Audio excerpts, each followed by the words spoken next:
Biar kekristenan kami ya Tuhan bukan hanya sekedar agama, tapi kekristenan kami adalah hubungan kami dengan-Mu ya Tuhan. Di akhir tahun ini kami mau menyerahkan hati kami, hidup kami di hadapan-Mu ya Tuhan. Roh Kudus, Engkau tahu kami ini tidak mampu. Engkau tahu kelemahan kami, Engkau tahu setiap detail hidup kami. Tidak ada satupun yang tersembunyi di hadapan-Mu Tuhan. Hari ini kami datang apa adanya kami. Hari ini kami datang ya Tuhan dengan hati yang berserah. Dengan hati yang percaya, dengan hati yang berharap kepadamu. Kami tahu ada begitu banyak hal yang belum kami mengerti di akhir tahun ini. Otak manusia kami selalu menuntut penjelasan demi penjelasan. Tapi Allah yang kami sembah adalah Allah yang mampu bekerja di dalam setiap situasi hidup kami. Allah yang bekerja di setiap musim hidup kami. Hari ini kami datang dengan hati yang percaya penuh kepadamu. We trust you Lord. We believe in you Lord. Engkau Allah yang melampaui segala akal dan pikiran kami. Kami percaya kepadamu. Kami percaya kepadamu. Roh Kudus, Kau ada di tempat ini hari ini. Kau ada di tengah-tengah kami. Berkati umat-Mu ya Tuhan dari depan, belakang, kanan, ke kiri. Dengan firman-Mu sendiri. Kami mau pulang dengan hati yang penuh, dengan hati yang utuh. Dengan cara berpikir yang baru. Sesuai dengan rencana-Mu, sesuai dengan kehendak-Mu. Pakai hamba-Mu sekali lagi Tuhan. Sampaikan isi hati-Mu di tengah-tengah kami. Di dalam nama Tuhan Yesus. Kami siap dengan firman-Mu. Kami siap diubahkan, kami siap diperbaharui. Dan semua yang siap dengan firman Tuhan mari berkata amin. Amin. Semua yang siap dengan firman Tuhan mari berkata amin. Ada orang gak di sini? Semua yang siap dengan firman Tuhan mari berkata amin. Oke, silakan duduk. Shalom. Shalom profesional muda. Saudara ada di tempat ini karena haus dan lapar akan Tuhan, amin. Saya lihat ribuan orang di tempat ini. Haleluya. Bisa gak kasih senyum yang manis buat kanan kirinya? Katakan sama mereka, kamu gak akan percuma datang ke tempat ini. Oke. Saya janji gak akan lama khotbahnya karena gembala saudara sudah memesankannya. Gembala kita sudah berpesan jangan lama-lama khotbahnya. Saya mengusahakan yang terbaik Pak. Semoga saya gak lama. Kalau saudara suka tulis catatan khotbah, saya beri judul khotbah saya hari ini. Allah bukan kotak. Jangan ditambahi kalau begitu lingkaran. Jangan tolong, jangan ditambahi apapun. Allah bukan kotak. Lihat dulu bersama dengan saya Keluaran pasal yang ke-20. Keluaran pasal yang ke-20. Ayat 3 dan 4. Ini adalah perintah Allah buat semua kita.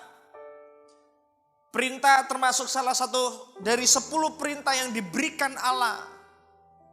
Untuk orang-orang Yahudi. Dan saya percaya ini perintah masih berlaku sampai hari ini. Dan coba lihat apa itu perintahnya. Keluaran pasal 20 ayat 3 dan 4. Kata mau katakan amin. Jangan ada padamu Allah lain di hadapanku. Jangan membuat bagimu patung yang menyerupai apapun yang ada di langit di atas.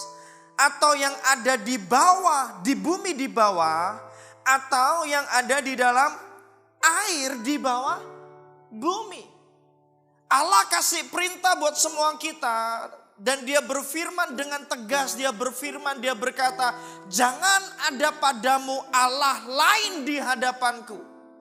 Lalu Tuhan kasih penjelasan, jangan ada Allah lain di hadapanku itu yang seperti apa? Ini penjelasannya, jangan kamu buat bagimu patung yang menyerupai apapun yang ada di langit, di atas, atau yang ada di bumi di bawah, atau yang ada di dalam air di bawah bumi. Jadi perintah jangan ada padamu Allah lain di hadapanku itu bukan berarti Allah lain, benar-benar Allah yang lain.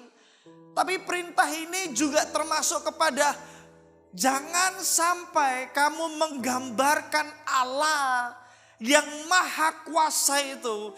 Jangan sampai kamu menggambarkan Allah pencipta langit dan bumi ini berdasarkan apa yang ada di bawah langit, apa yang ada di bumi di bawah. Jangan kamu gambarkan, jangan kamu lukiskan Allah seperti apapun juga.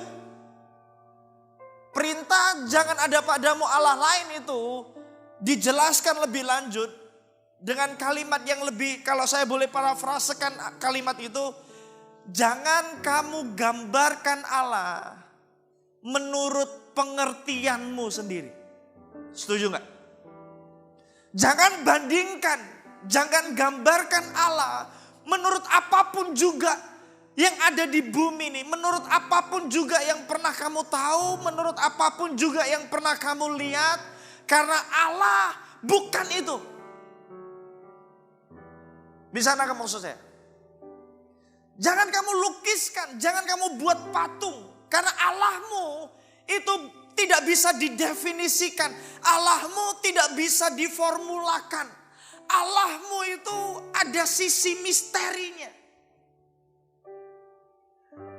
Allah yang kita sembah di dalam Yesus Kristus, sekalipun dia dekat dengan kita. Tapi ini yang saya mau tekankan baik-baik. Bahwa Allah kita itu seringkali tidak mampu kita mengerti dengan pikiran manusia kita. Adalah spirit yang salah, adalah sikap hati yang salah. Ketika kita mengalami Tuhan di dalam situasi hidup kita. Ketika kita melihat Tuhan dalam wujud tertentu dalam hidup kita. Dan selanjutnya kita menggambarkan Allah hanya di dalam wujud yang seperti itu. Bisa nggak maksud saya? Satu kali Allah menampakkan dirinya dalam wujud apa? Tiang awan dan tiang api. Tapi Allah bukan tiang awan, Allah bukan tiang api. Ketika Yesus dibaptis, Yohanes berkata, seharusnya aku yang dibaptis olehmu, bukan kamu yang aku baptis. Tapi Yesus berkata, bukankah kita harus menggenapkan apa yang Bapa kita mau? Lalu Yesus dibaptis, waktu Yesus dibaptis, turun Roh Kudus dalam bentuk burung merpati. Sekalipun Roh Kudus turun dalam bentuk burung merpati, tetapi Roh Kudus, Allah bukanlah burung merpati. Allah menampakkan diri sama Musa dalam bentuk semak duri yang terbakar, tapi tidak terbakar. Hebat gak itu? Tapi Allah bukan semak duri yang terbakar itu. Ketika Musa tanya, Tuhan Allah, kalau orang tanya siapa yang mengutus aku harus jawab apa? Allah kasih pesan, siapa namamu? Musa tanya, aku harus sebut kamu siapa? Tuhan tidak kasih namanya secara spesifik. Aku Joko, itu orang Indonesia. Aku Susilo, bukan. Tuhan waktu ditanya siapa namamu, Tuhan ngomong apa? I am apa? The great I am. Aku adalah aku. Dia tidak bernama, dia tidak bisa didefinisikan hanya dengan satu lingkup kecil saja. I am the great I am. Kalau kamu mau kenal aku, kamu harus datang kepadaku, kamu harus terima pewahyuan daripadaku. Jangan pernah gambarkan aku, jangan pernah bandingkan aku, jangan pernah formulakan aku Seperti apapun juga yang pernah kamu kenal, yang pernah kamu ketahui, yang pernah kamu lihat di bumi ini. Karena aku bukanlah seperti itu. I am the great I am. Ada amin? Apa artinya saudara? Ini artinya, dengar saya baik-baik. Allah itu begitu besar dan dinamis. Allah begitu besar dan dinamis. Dan ada satu hal yang harus kita camkan baik-baik. Bahwa sampai kapanpun juga, selama kita belum melihat dia secara langsung, di surga nanti kita tidak akan pernah bisa mengerti Tuhan secara sempurna. Halo, shalom. Sunyi senyap sekali hari ini. Kalau ada di tempat ini yang merasa saya sudah mengerti Tuhan sempurna, maka saudara masuk di dalam satu kebohongan yang besar di hidup saudara. Kenapa? Bahkan Paulus sekalipun di 1 Korintus pasal 13.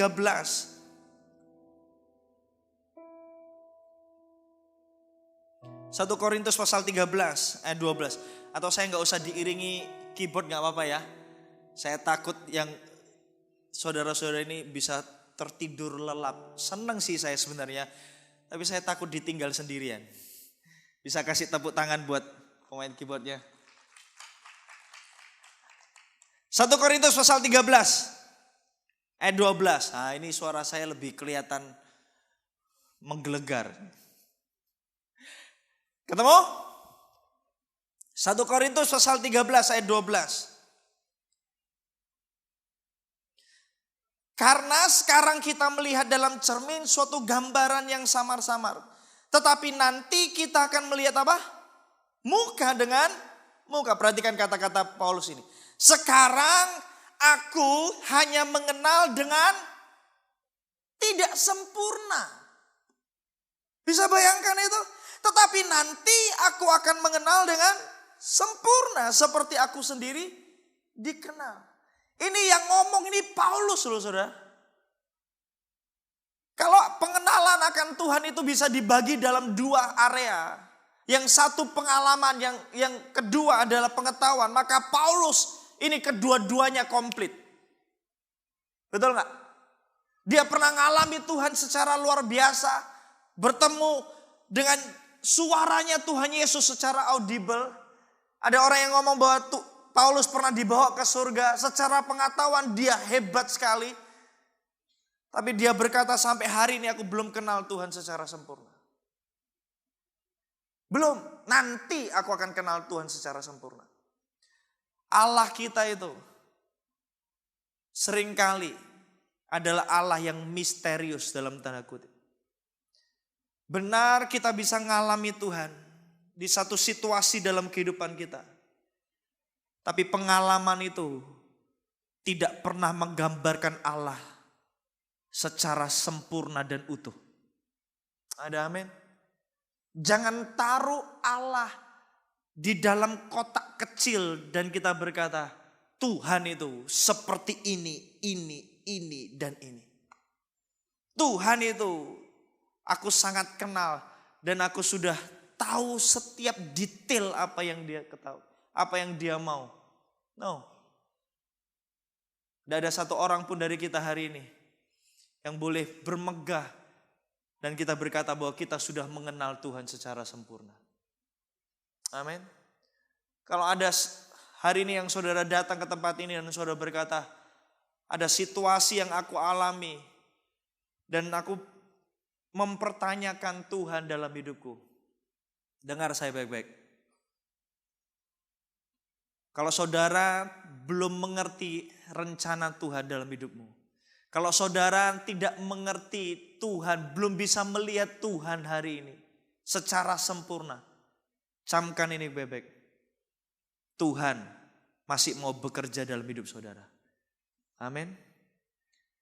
Tuhan masih belum selesai dengan hidup saudara. Tuhan masih bekerja dalam hidup saudara. Adalah hal yang wajar kalau kita gak bisa mengerti Allah yang begitu besar itu dengan otak kecil kita. Kenapa? Karena kalau Allah bisa kita mengerti dengan otak kecil kita, maka sesungguhnya dia gak layak jadi Allah. Jangan formulakan Tuhan. Amin. Jangan formulakan Tuhan. Biarkan Tuhan jadi Tuhan. Jangan dikte Tuhan. Oh, seharusnya Tuhan itu lakukan ini, dan ini. Seharusnya timetable-nya Tuhan itu ini, baru ini. Jangan deskripsikan, jangan tuntun Tuhan. Jangan coba jadi Tuhan. Biarkan Tuhan jadi Tuhan. Pisahkan diri kita. Pisahkan diri kita. Sedikit jauh dalam tanda kutip dari Tuhan. Biarkan dia memimpin kita di depan dan kita yang di belakang. Amin. Kenapa? Karena kalau orang sudah memformulakan Tuhan dalam bentuk tertentu. Dengar ini baik-baik. Ketika Tuhan muncul dalam bentuk yang lain yang tidak bisa dia lihat, dia akan kecewa dengan Tuhan. Setuju maksud saya? Saudara bisa mengerti maksud saya? Ketika saudara berkata bahwa Tuhan itu baik karena Tuhan itu sudah menolong aku, memberi aku makan. Tuhan itu sudah menolong aku karena Tuhan itu menjawab doaku. Ketika Tuhan belum menjawab doa saudara, atau ketika Tuhan belum memberi saudara makan, ketika Tuhan belum mempromosikan hidup saudara, pertanyaan saya, apakah dia masih jadi Tuhan kita? Halo. Shalom. Jangan formulakan Tuhan. Jangan gambarkan Tuhan dalam bentuk tertentu. Jangan buat berhala. Berhala itu bukan hanya sekedar menyembah patung sesembahan yang lain. Bukan. Spirit menyembah berhala itu lahir dari ini. Kita mau menyembah Tuhan yang seperti kita mau. Bisa nangkap maksudnya? Kita hanya ingin menyembah Tuhan seperti yang kita mau. Itu penyembahan berhala. Tuhan tidak seperti apa yang kita pikirkan. Biarkan Tuhan jadi Tuhan. Amin. Di Keluaran pasal 32 ayat 1 dan 4. Baru di Keluaran 20 dikasih perintah, jangan ada padamu Allah lain. Jangan ada padamu, jangan kamu buat patung dengan model apapun dan menyembah patung itu. Orang Israel jatuh ke dalam penyembahan berhala. Lihat ceritanya, Keluaran pasal 32.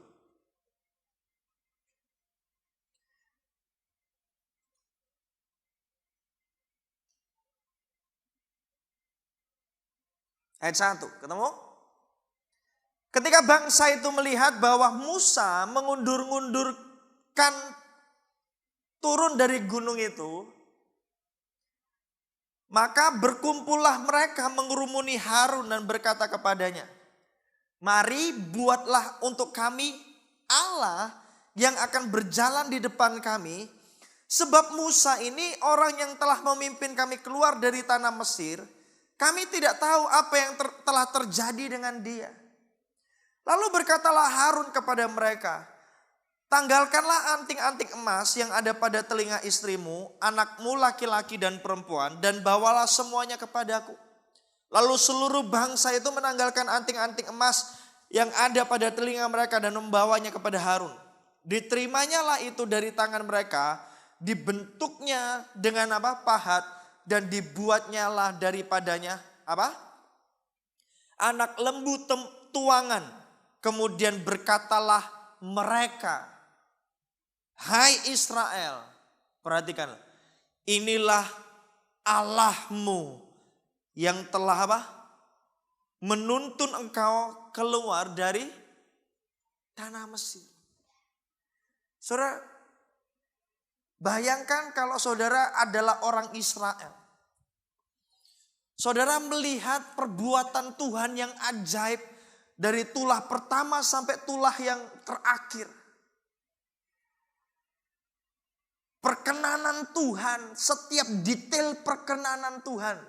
Sampai yang terakhir tuh orang Israel keluar itu diberi sangu, diberi harta benda sama orang-orang Mesir. Mereka lihat sungguh-sungguh di depan mata mereka, Laut Merah itu terbelah jadi dua. Di depan mata mereka. Mereka nyebrang di tanah yang kering. Di Keluaran pasal 20, mereka melihat Allah secara supranatural. Ada api di situ, ada geledak di situ, mereka dengar suara Tuhan. Mereka lihat secara kasat mata, Musa naik dan menghadap Tuhan. Mereka lihat itu. Di Keluaran pasal 32, alasannya cuma karena simple. Musa yang memimpin mereka itu berlama-lama di atas gunung bersama dengan Tuhan. Mereka nggak sabar menantikan itu. Lalu apa yang terjadi? Ayo kita buat patung. Bukan patung bahasa mereka. Ayo kita buat Allah. Supaya Allah itu berjalan di depan kita. Ada dua ciri orang yang memformulakan Tuhan. Ada dua ciri orang yang memformulakan Tuhan di dalam pemikirannya. Ciri yang pertama. Orang itu tidak sabar menantikan Tuhan. Timetable Tuhan dengan timetable kita itu berbeda. Dan ada satu kualitas yang Tuhan mau ada di dalam hidup kekristenan kita. Apa itu? Tekun menanti-nantikan. Saya pikir Tuhan sengaja loh. Berlama-lama, Musa sengaja berlama-lama di atas gunung. Saya yakin betul itu adalah kehendak Tuhan. Saya yakin betul itu adalah keinginan Tuhan. Kenapa? Orang Israel disuruh nanti. Sampai kapan? Gak tahu ujungnya. Loh, enak loh saudara kalau menanti itu dikasih tahu waktunya kapan.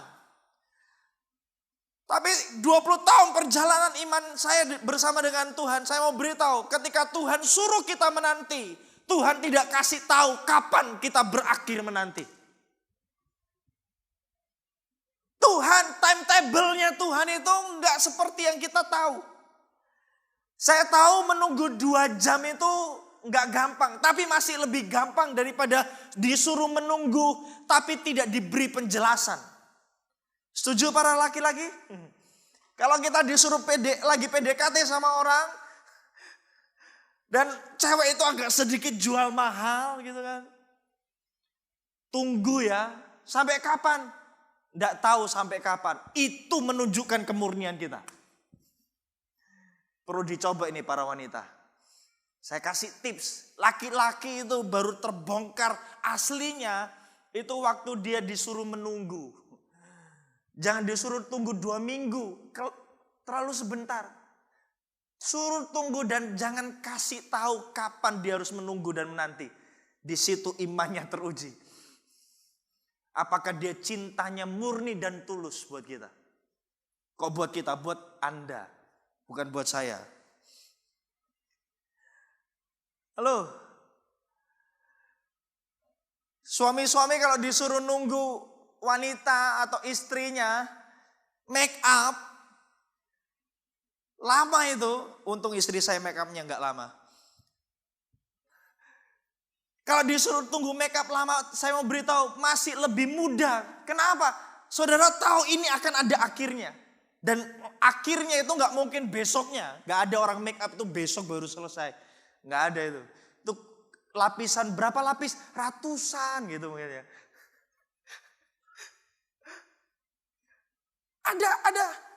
Ada ujungnya.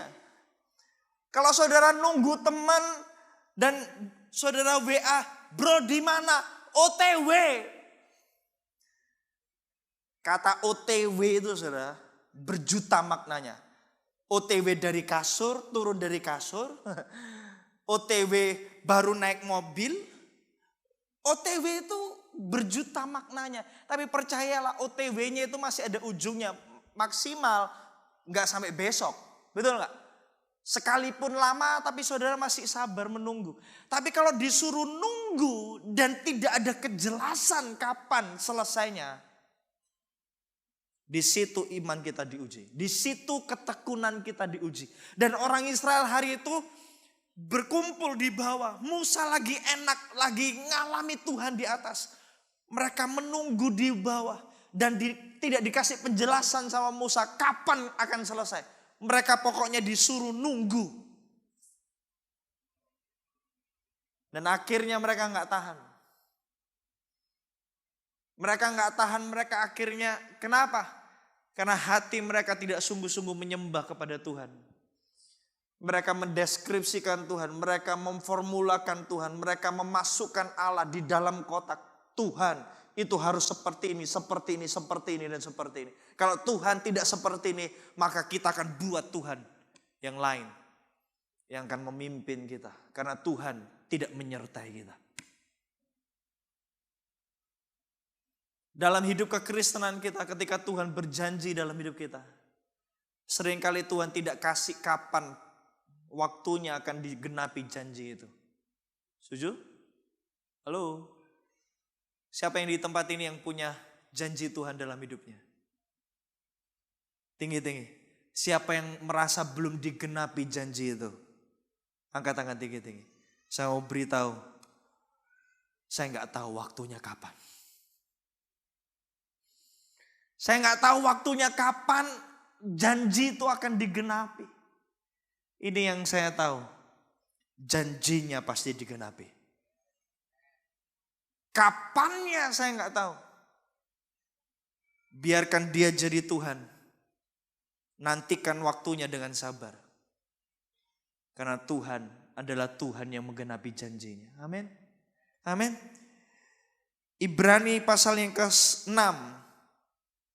Coba lihat, Ibrani pasal 6 ayat 12 berkata seperti ini.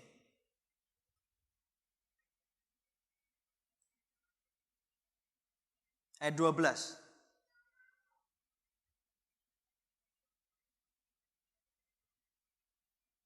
Agar kamu jangan menjadi lamban, tetapi menjadi penurut-penurut mereka yang oleh iman dan apa?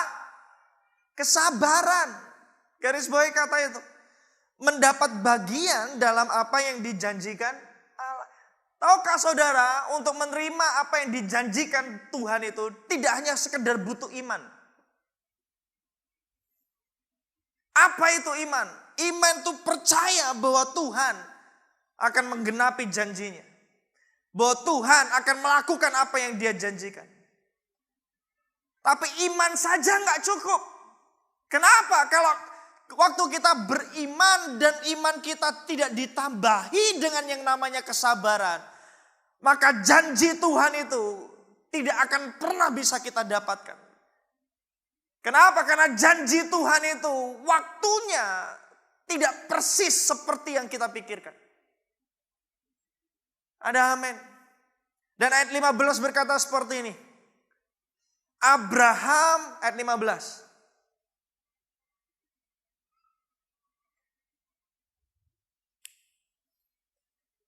Sudah keluar. Ini kapan waktunya saya nggak tahu ini kapan waktunya. Abraham menanti dengan apa? Sabar. Dan dengan demikian ia memperoleh apa yang dijanjikan kepadanya. Orang yang sabar itu akan menanti. Orang yang sabar itu mulutnya akan tertutup. Orang yang sabar itu tidak membandingkan dirinya dengan orang lain. Orang yang sabar itu nggak menggerutu. Orang yang sabar itu tenang. Ada amin. Kalau saudara lihat orang yang gundah gulana, mukanya muram terus, mukanya murung terus, kayak nggak ada gembiranya gitu. Setiap kali ditanya, kenapa mukamu murung? Belum dapat jodoh, sudah mau maghrib. Kenapa Tuhan kejam? Kenapa mukamu muram? Belum dapat promosi. Kenapa mukamu muram akhir tahun tapi ya hidup cuma begini-begini saja. Itu artinya saudara gak sabar. Orang yang sabar di akhir tahun seperti ini sekalipun Tuhan belum menggenapi janjinya buat hidup kita. Kita masih bisa senyum. Kenapa? Karena kita tahu Tuhan akan menggenapi janjinya tepat pada waktunya. Sekalipun kita gak mengerti kapan waktunya, kita percaya, kita tekun, kita sabar. Karena kita tahu Tuhan punya caranya sendiri. Tuhan punya waktunya sendiri dalam hidup kita. Amin. Sabar. Coba lihat kanan kirinya. Sabar. Kualitas anak Pro-M Gereja Mawar Sharon harus satu ini. Sabar. Amin. Sabar. Saya pernah bilang gini. Hidup ini seperti orang lagi cari parkir. Orang cari parkir itu bukan first in, first out. Bukan yang pertama masuk yang akan dapat. Enggak. Orang yang cari parkir itu akan mendapatkan keberuntungan. Yang terakhir masuk bisa yang pertama dapat. Betul? Tapi saya nggak mau bahas itu. Yang kedua yang saya ingin semua kita belajar. Ketika orang lain dapat parkir dan kita disuruh nunggu ngeliatin orang. Tit masuk, tolong jangan bel. Bisa ngerti maksud saya? Jangan klakson, kita pingin buru-buru, ayo cepat. Sabar. Kenapa? Coba ya, sabar, izinkan orang menikmati apa yang dia menjadi bagiannya. Kalau kita dengan sabar, tanpa marah, tanpa iri, sabar. Kita gak mempertanyakan Tuhan, kenapa Tuhan kok dia dapat aku gak dapat? Kok dia yang duluan aku kok enggak? Kenapa? Apa bedanya aku sama dia? Kita diam dan sabar. Ini yang saya temukan. Justru kita akan dapatnya lebih cepat. Betul gak? Kalau kita sabar nunggu, gak lama kemudian ada orang keluar persis di depan kita. Mobilnya keluar dan kita yang masuk. Kalau kita buru-buru, apa yang terjadi? Setelah orang itu masuk dengan cepat, kita langsung gas secepat-cepatnya. Betul gak? Dan kita kehilangan kesempatan. Kesempatan itu seringkali datang dalam kehidupan kita. Ketika kita sabar. Coba lihat kanan kirinya, sabar. Para pria, tolong sabar. Amin. Saudara gak akan pernah bisa siap menikah kalau saudara gak punya kualitas ini, sabar. Dulu saya ingat waktu kecil, nganter mama saya belanja itu penderitaan yang luar biasa. Tapi hari ini sukacita yang luar biasa. Kenapa? Harus, saudara. Amin. Nganter istri belanja itu harus jadi kesenangan. Ada amin? Amin Pak Pendeta? Amin. Sikut. Sabar nantikan Tuhan. Di Kisah Para Rasul pasal 1. Kok saya ini susah ya khotbah cepat ya. Kisah Para Rasul 1. Coba lihat. Saudara diberkati hari ini? Sabar. Hari ini tanggal 28 Desember. Kurang berapa hari lagi? 1, 2, 3. Kurang 3 hari lagi. Di penghujung tahun 2019. Kesempatan saudara belum datang. Kesempatan orang lain datang. Ingat. Cari parkir itu harus sabar. Semakin sabar waktu cari parkir, semakin dapat kesempatan saudara. Semakin ngomel waktu cari parkir, semakin gak dapat. Semakin gak dapat, semakin ngomel, semakin marah. Akhirnya pulang. Gak dapat apa-apa. Makanya benar Alkitab berkata, orang yang mendapat bagian dalam janji Tuhan itu bukan hanya sekedar beriman, tapi sabar. Beriman membuat kita masuk dalam prosesnya. Sabar membuat kita menang melewati prosesnya. Amin. Beriman membuat kita percaya waktu kita tabur.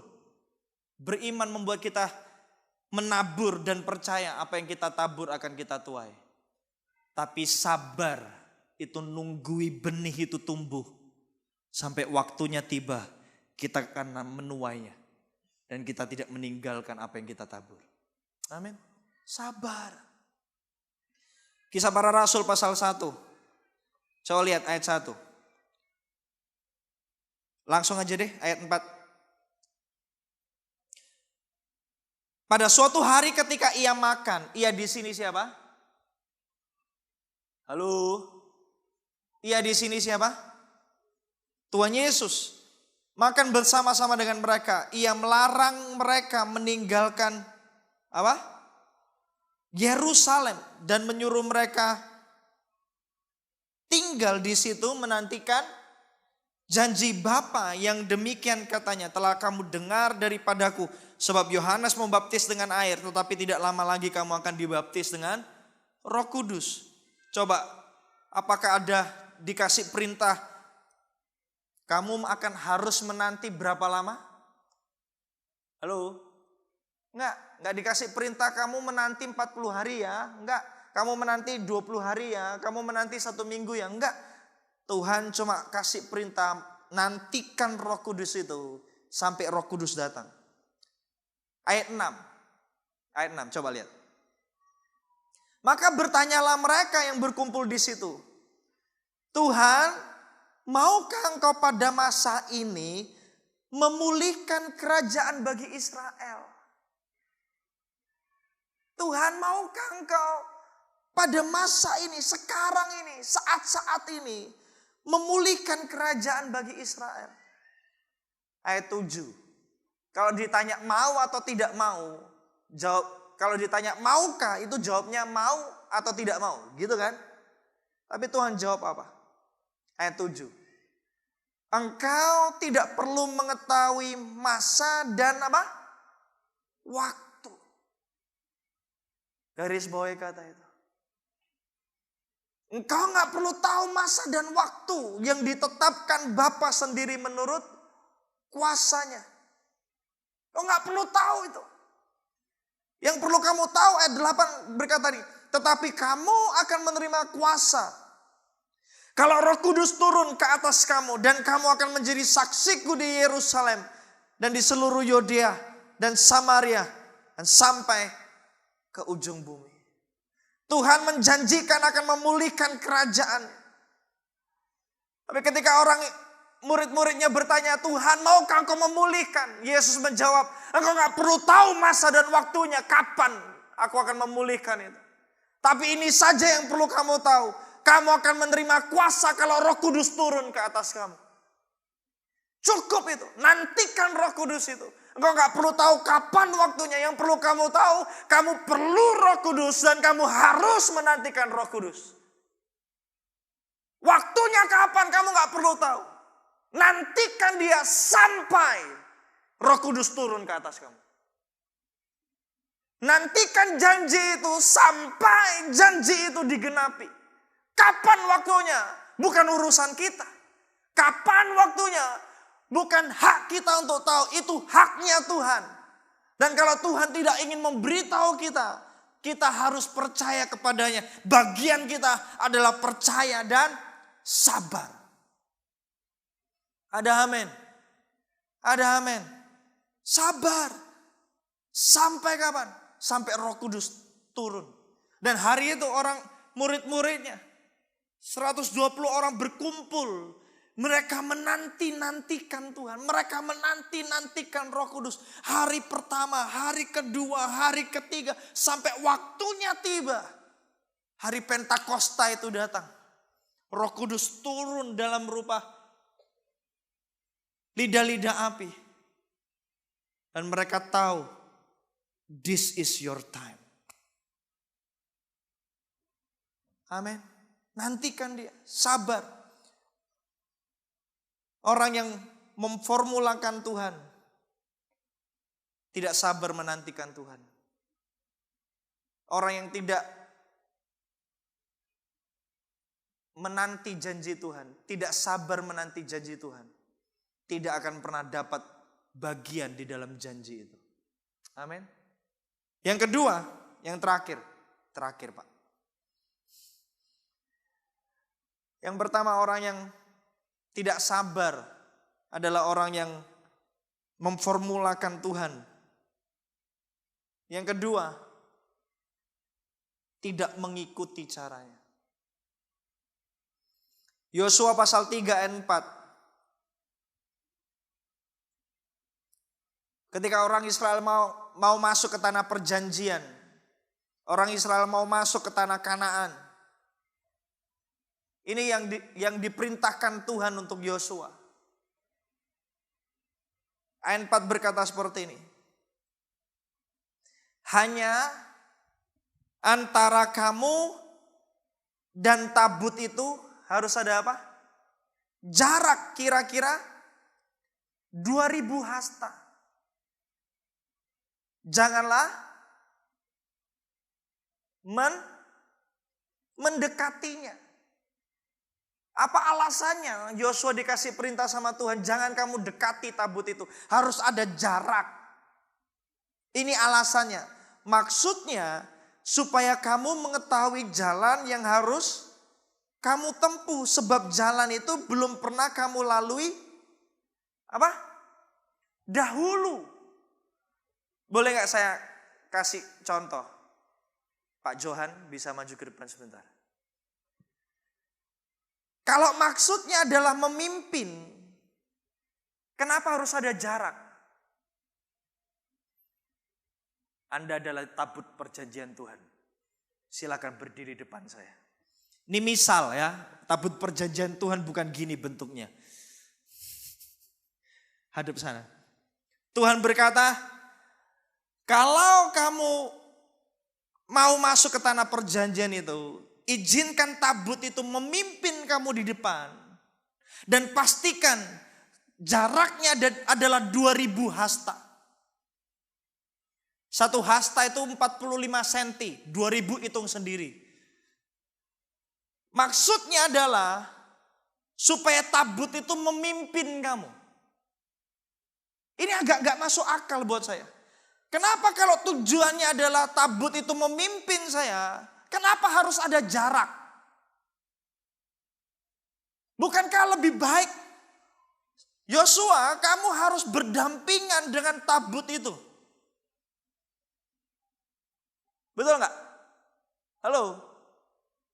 Supaya tabut itu bisa memimpin kamu. Coba jalan. Dimanapun tabut itu pergi, kamu harus ikuti tabut itu. Sebab jalan yang kamu akan tempuh, kamu nggak pernah tahu. Biarkan tabut itu pimpin kamu. Kan enak gini berdampingan. Daripada harus dikasih jarak. Potensinya apa kalau saya harus 2000 hasta? Potensinya adalah saya nggak sanggup melihatnya. Betul nggak? Shalom. Ada orang di sini. Kenapa Tuhan tidak izinkan Yosua berdiri di samping tabut perjanjian Tuhan itu? Dengar saya baik-baik. Ketika Tuhan memimpin kita masuk ke tanah perjanjian, caranya bukan caranya kita. Caranya adalah caranya Tuhan. 2000 hasta. Biarkan Tuhan jadi Tuhan yang memimpin kita. Halo, biarkan Tuhan jadi Tuhan yang memimpin kita. Jangan terlalu dekat sama tabut itu. Sampai-sampai saking dekatnya kamu dengan tabut itu. Bukan kamu yang dipimpin tabut itu, kamu yang memimpin tabut itu.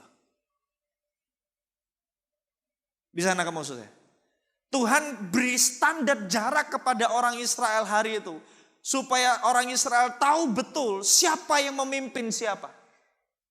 Kalau tidak dikasih jarak, standar jarak itu. Dan mereka bisa jalan lenggang kangkung. Pokoknya masuk tanah perjanjian. Asik, haleluya, puji Tuhan. Akhirnya tabutnya yang di belakang, kita yang memimpin di depan. Bukankah seringkali itu yang terjadi dalam kehidupan kita? Kita merasa kita ini dekat sama Tuhan. Kita merasa kita ini khusus di dalam Tuhan. Kita merasa kita ini spesial di dalam Tuhan. Kita merasa kita ini orang yang sangat diurapi Tuhan. Sampai-sampai bukan Roh Kudus yang memimpin hidup kita. Kita yang memimpin Roh Kudus. Harus ada jarak. Rasa hormat kita di hadapan Tuhan harus tetap ada. Kasih jarak. Biarkan dia yang memimpin hidup kita. Biarkan dia tetap jadi Tuhan yang melakukan dengan caranya sendiri. Tugas kita cuma ngikut. Jo jalan Jo. Jo jalan Jo. Ini umpamanya saya. Ketika dia jalan. Berhenti, kita berhenti. 2000 hasta. Lewat selangkah saja gak boleh. Standarnya harus tetap. Thank you Joe. God bless you. Bisa kasih tepuk tangan? Thank you. Sudah menikah loh ya, jangan diincar. Sudah nikah, sudah punya anak. Caranya bukan caranya kita.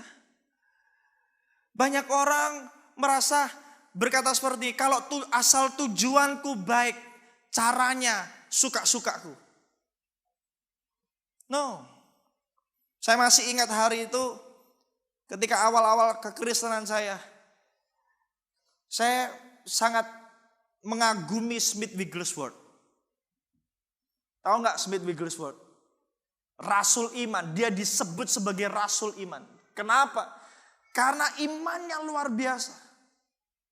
Cara dia mendoakan orang itu, saudara. Cara dia mendoakan orang kanker satu kali datang. Pak, saya kanker, Pak. Kalau saya doakan orang kanker, saya elus-elus. Dia enggak, saudara. Dia ini tukang ledeng. Badannya cukup besar. Tinggi tegap. Apa yang dia lakukan? Dia pukul perut orang itu. Jedar. Gitu. Bahayanya waktu itu. Saya pingin ikut-ikut, saudara. Puji Tuhannya, saya enggak ketemu orang kanker. Kenapa? Karena kalau saya ketemu sama orang kanker dan saya pakai caranya Smith Wigglesworth dipimpin Roh Kudus. Halo? Cedar Smith Wigglesworth benjolannya hilang. Kalau saya nyawa orang itu hilang, saya masuk penjara.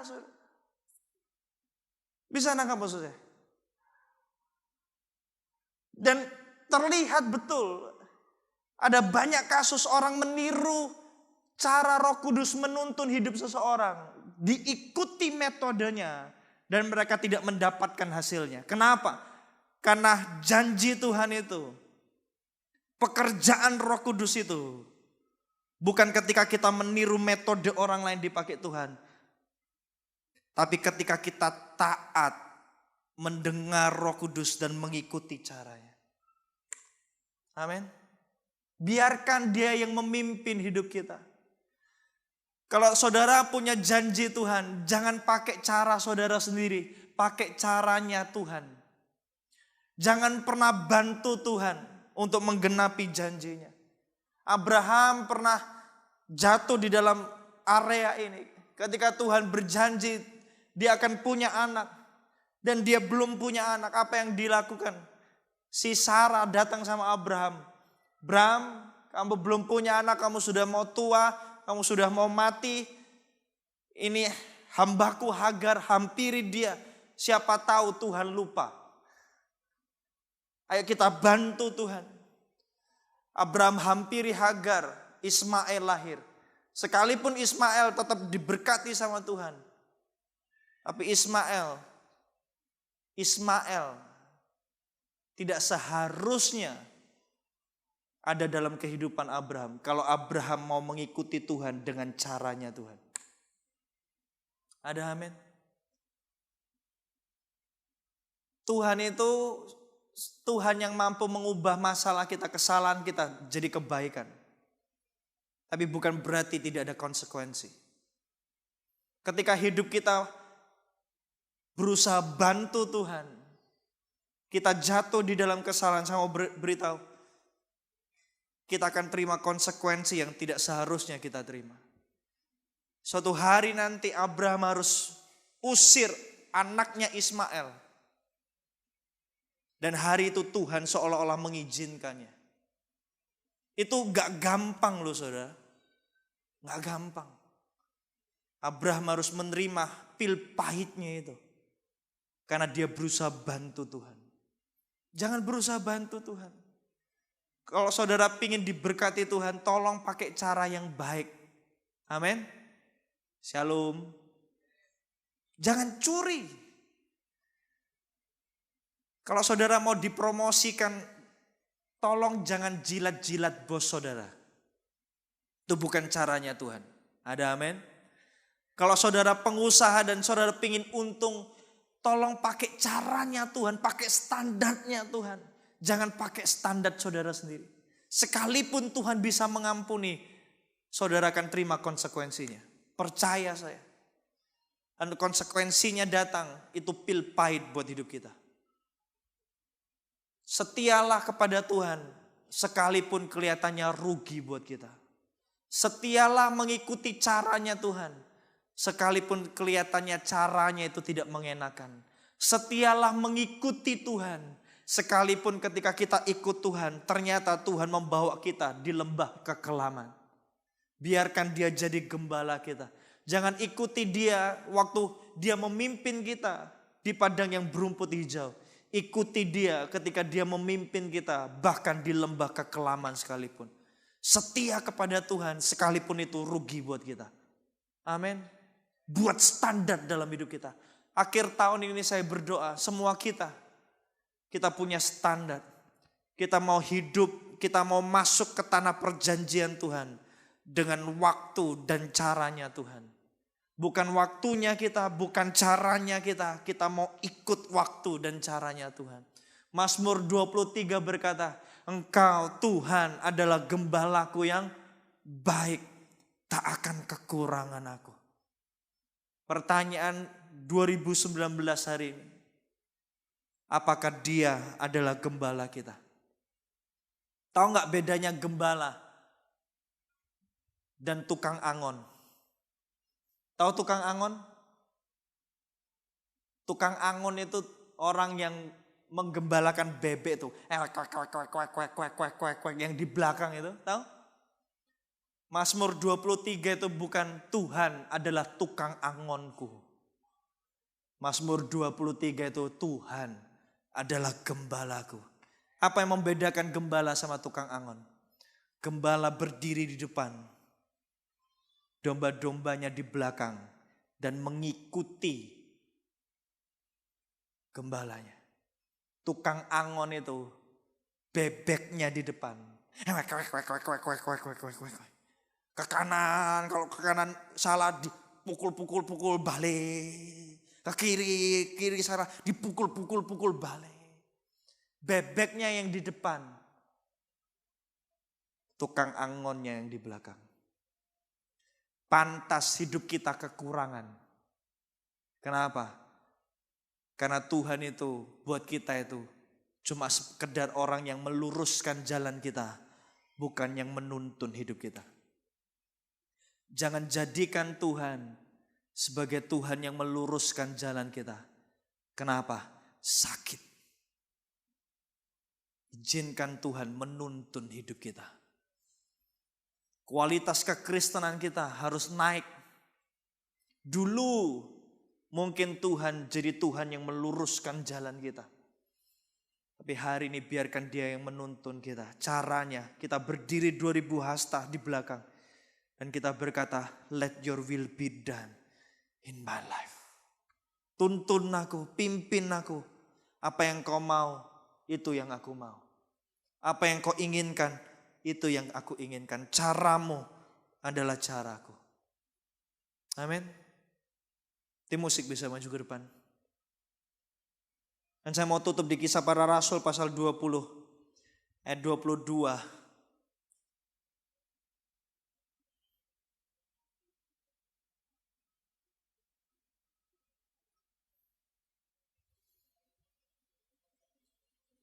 Paulus pernah berkata seperti ini.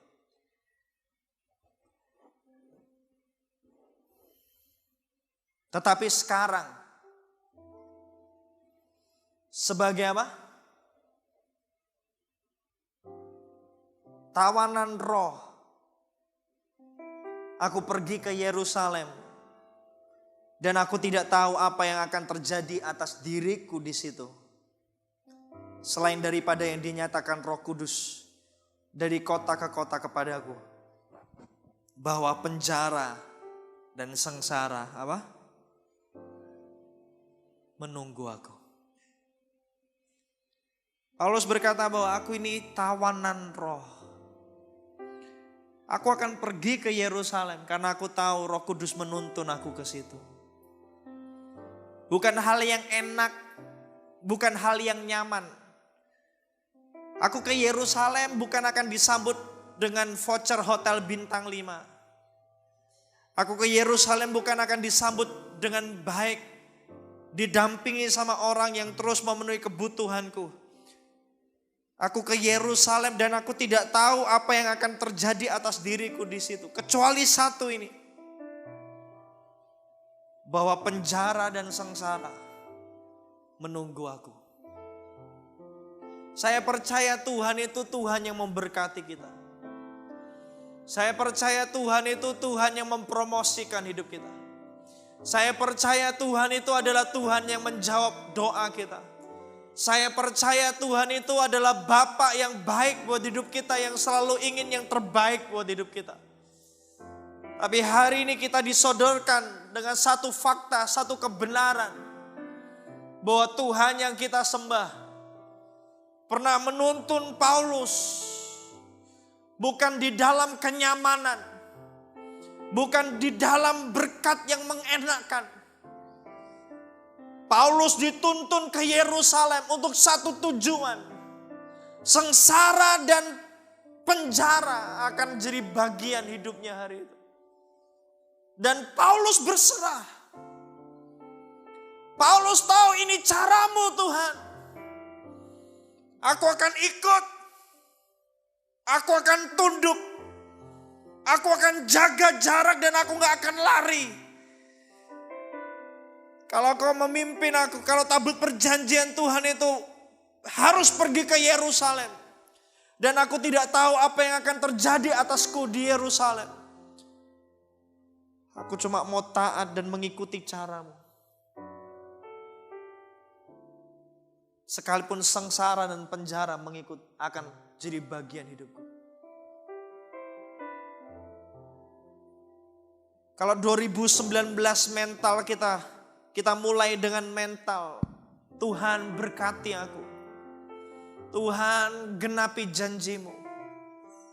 Tuhan tuntun aku di tanah perjanjian. Kita mau menutup 2019 dengan mental yang benar. Aku mau pergi. Kemanapun kau mau aku pergi. Aku mau mengikuti caramu Tuhan. Sekalipun caramu salib buat aku. I will follow you.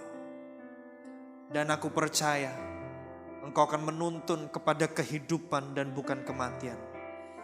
Bukankah Allah berkata, masuklah ke pintu yang sempit itu. Karena pintu yang sempit itu menuju kepada kehidupan. Amin. Amin. Lakukan kebenaran, ikuti caranya. Percaya satu hal, kehidupan akan jadi bagian kita. Tutup Alkitab saudara. Haleluya. Biarkan singer song leader nyanyikan lagu buat kita sambil kita renungkan firman Tuhan.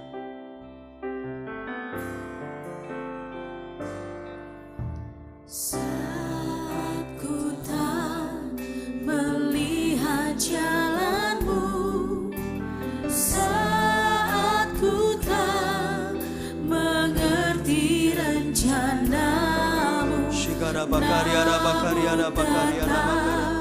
ku pegang janjimu, pengharapanku hanya padamu. Mari semua bangkit berdiri di hadapan Tuhan. Shikara bakaria rabakaria rabakara bakara baka shikara bakara bakara bakara. Saat ku tak mengerti rencanamu, namun tetap ku pegang janjimu. Pengharapanku hanya Yes Lord, padamu. hati kami percaya. Hatiku percaya,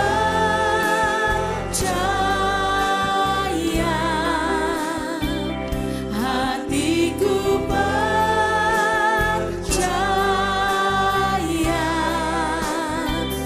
hatiku percaya,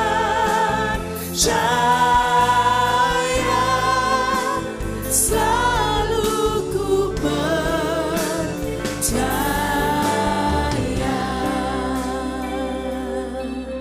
Kalau saudara tahu hari ini firman Tuhan buat engkau. Saudara sering memformulakan Tuhan. Tandanya adalah saudara tidak sabar menanti Tuhan. Yang kedua, saudara pakai caramu sendiri untuk genapi janji Tuhan. Nah, hari ini kau mau bertobat, kau mau tutup tahun ini dengan benar di hadapan Tuhan. Kau mau berkata, Tuhan, aku mau berserah kepadamu. Aku percaya kepadamu. Dan aku mau masuk 2020 dengan hati yang benar. Menantikan waktumu, mengikuti caramu. Angkat tanganmu saja di tempatmu berada. Thank you Jesus. Thank you Jesus. Lihat tangan-tangan yang terangkat Tuhan. Berkati hidup mereka. Biar mereka menutup tahun ini. Mungkin bukan dengan gilang gemilang. Mungkin bukan dengan prestasi yang luar biasa. Tapi dengan hati yang bersarah. Dengan sikap hati yang benar. Membiarkan Allah menjadi Allah. Allah punya waktunya sendiri. Allah punya caranya sendiri. Tugas kami adalah sabar dan dengan tekun mengikutimu. Berkati ya Tuhan. Dengan yang terbaik. Shikana rabakaria rabakaria. Karena akan tiba waktunya. Kami akan masuk ke tanah perjanjian itu. Karena akan tiba waktunya. Janji Tuhan akan digenapi. Karena kami tahu kami sedang menyembah Allah yang baik, Allah yang tidak pernah lupa akan janjinya dalam hidup kami. Kami akan menantikannya dengan sabar, dengan tekun. Iman dan sabar. Thank you Jesus. Angkat tanganmu tinggi-tinggi. Shikana rabakaria rabakaria rabakaria rabakani. Haleluya.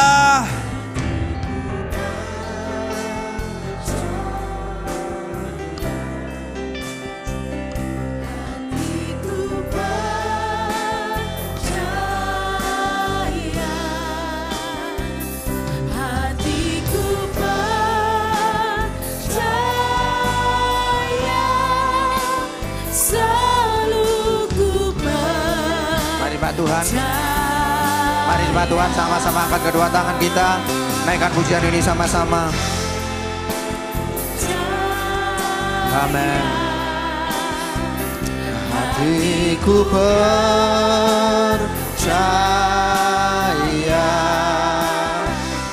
hatiku percaya, selalu ku percaya. Sekali lagi Tuhan, firman-Mu mengingatkan kepada setiap kami semuanya Tuhan.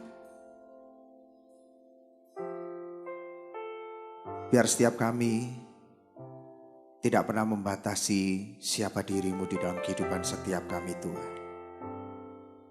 Engkau tetap Tuhan dan Tuhan dan Tuhan yang tidak pernah dapat kami pikirkan Tuhan. Tidak pernah kami selami. Karena Engkau Allah yang tidak terbatas Tuhan. Biar itu yang selalu terjadi dalam kehidupan setiap kami Tuhan.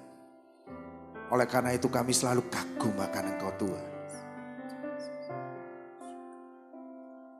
Oleh karena itu Tuhan, kami selalu takjub akan apa yang Kau perbuat di dalam kehidupan setiap kami.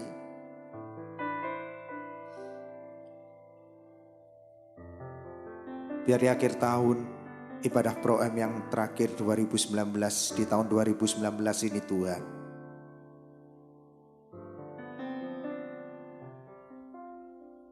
kami boleh semakin mengenal, semakin dekat dengan pribadi-Mu Tuhan. Sehingga kami menjadi orang-orang yang selalu sabar, selalu tekun. Hati kami selalu taat kepada-Mu Tuhan. Apapun yang terjadi dalam kehidupan setiap kami percaya Engkau Allah yang selalu menuntun kami. Kami mau Tuhan,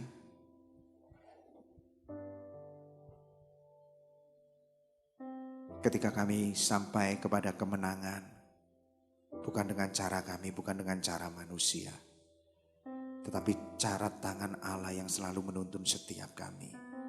Sampai kepada kemenangan, sampai kepada tanah Kanaan, tanah perjanjian yang sudah Kau sediakan buat setiap kami Tuhan. Terima kasih Tuhan. Sekali lagi Tuhan, materaikan firman-Mu dalam kehidupan setiap kami. Biar firman-Mu bukan cuma sekedar menjadi benih dalam kehidupan setiap kami, tapi menjadi pohon yang berbuah lebat di dalam kehidupan setiap kami. Terima kasih Tuhan. Berkati hamba-Mu Tuhan, Pastor Lukas yang sudah menyampaikan firman-Mu, pakai dia lebih lagi Tuhan, dengan pengurapan yang selalu baru Tuhan. Pakai dia menjadi seorang gembala di Satelit Timur Tuhan. Berkati jemaatnya, berkati pelayanan, berkati apapun yang dia bangun dalam pelayanannya, supaya sungguh-sungguh memberkati. Dan nama-Mu dipermuliakan lewat kehidupannya Tuhan. Berkati keluarganya, istri dan anak-anaknya Tuhan.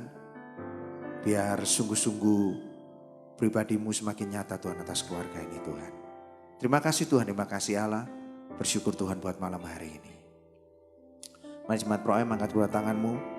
Telah berkat daripada Allah Bapa, telah berkat daripada Tuhan Yesus, telah berkat daripada Allah Roh Kudus yang selalu menjadikan hatimu selalu mendekat kepada Dia, yang selalu menjadikan hatimu taat akan setiap kehendaknya, sehingga engkau selalu dengan tekun dan sabar menanti apa yang Tuhan janjikan dalam kehidupanmu, dan kau akan sampai kepada kemenangan, sampai kepada tanah perjanjian, oleh karena Tuhan yang akan membawamu, Tuhan yang akan menuntunmu sampai ke sana.